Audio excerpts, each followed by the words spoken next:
thought waxing at home would save me money, and it did, but not before I made every mistake possible.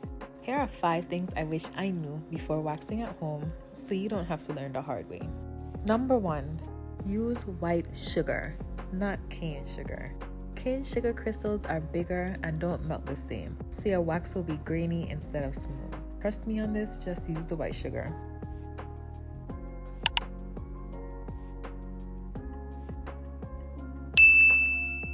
Number 2, lemon juice only. I tried lime juice thinking it was the same thing, and it's not.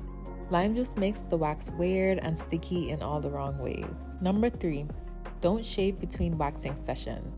Shaving resets your hair growth cycle, which means that the next wax will hurt like it's your first time all over again. Number 4, pour your wax into a glass jar, not plastic.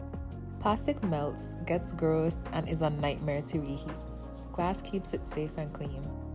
And number 5, soak your cooking utensils in water immediately. Dried wax is basically cement. Don't let it happen to you. Waxing at home can be amazing, but only if you do it right. Save this for your next DIY session and thank me later. And if you're interested in seeing how I wax at home, check out the video right here in the card. Thank you and goodbye.